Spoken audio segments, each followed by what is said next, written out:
අලුත් වීඩියෝස් බලන්න channel එක subscribe කරලා තියාගන්න. බබාට මාස 4 වැක්සින් එකට තමයි අපි මේ යන්නේ. දැන් එළිය බල බල යන්න තමයි හරිම කැමැති. ඉතින් මාස 4 වැක්සින් එක පොලියෝ එකයි නියුමෝනියා එකේ second dose එක first dose එක අපි මාස 2ේදී බබාට දෙනවනේ. බෙල්ජියම් එක තමයි private විදින්නේ. ඉතින් මේ විදිහට අපි ආවෙක්කන් ගියා. අපි 9 Wales එකෙන් තමයි බබාගේ ක්ලිනික් වැඩ ටික ඔක්කොම කරගන්නේ.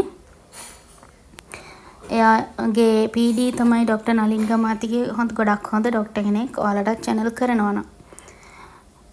ගියාට පස්සේ බබාගේ උස බර ටික බලලා මොනවද තියෙන ප්‍රශ්න කියලා අහලා සාකච්ඡා කරනවා. බබාව මට නම් මාස 4යි සතියෙන් කෑම කවන්න කිව්වා. ඒ මොකද එහෙම කලින්ම කෑම කවන්න කීවේ කියන හේතුව මම ඕගොල්ලන්ට අලුත් වීඩියෝ එකකින් ගේන්නම්. මේ විදියට පුතාව අත් දෙකෙන් උස්සලා බැලුවා ડોක්ටර් එයාට ඔළුව කෙලින් තියාගන්න පුළුවන්ද කියලා කෑම කන්න. මොකද ළමයා සපෝට් එකක් එක්ක ඉඳ ගන්න පුළුවන් වෙන්න ඕනේ කෑම දෙනවා නම් එයාට.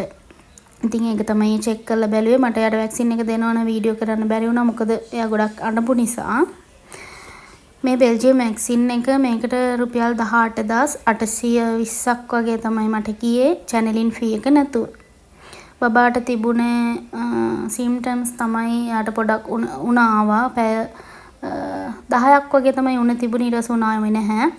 වෙන කිසිම ප්‍රශ්නයක් තිබුණේ නැහැ. කකුල් ඉදිමුණේ නැහැ. එයා කිරි බොන එකේ අඩුවක් තිබුණෙත් නැහැ. දැන් මාස 4ක් ගියාට පස්සේ මේ වගේ යාව ඉඹලා හොරතල් කරනවට හරිම කැමතියි අපේ පුතා. මාස 2ේදී 3ේදී කරපු ඇක්ටිවිටීස් උත් එක්ක ඒ දේවල් මම යාට එකතු කරලා තියෙනවා. මේ වගේ ඒත් එක්ක නිතරම කතා කරනවා නම් හරිම කැමතියි. යා සෙල්ලම් කරනවා අපිත් එක්ක ඒ වෙලාවට ගොඩක්.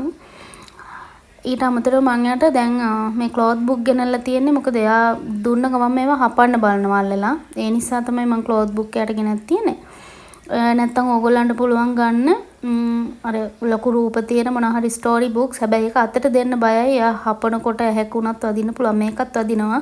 ගොඩක් කල්පනාවෙන් ඉන්න ඕනේ. තාම යාට අතට ඒක ගත්තට මේ හැන්ඩල් කරගන්න තේරෙන්නේ නැහැ. එහෙට මෙහෙට යනවා. කටට දාගන්න හැදුවට සමහර ලාවට මේ ඇහි වදිනවා. එහෙම වෙන්න පුළුවන්. මම මේක මෙයාට ගොඩක්ම මට ආසාවක් තියෙනවා බෙඩ් ටයිම් ස්ටෝරීස් වලට හුරු කරගන්න. ඉතින් මම මේ වගේ චූටි බුක්ස් තමයි දැනට ගෙනත් එයාට පෙන්වන්නේ. මං හිතන් ඉනවා මාස 6ේදී එයාට ඔය ස්ටෝරි බුක්ස් පෙන්වන්න. එයාට ටීත එකක් දෙන්න පුළුවන් මේ දවස්වල අත කන නිසා. ඒ ඇක්ටිවිටීස් තමයි මම මාස 4ේදී එයාත් එක්ක කරන්න අලුතෙන් එකතු කරගත්තේ.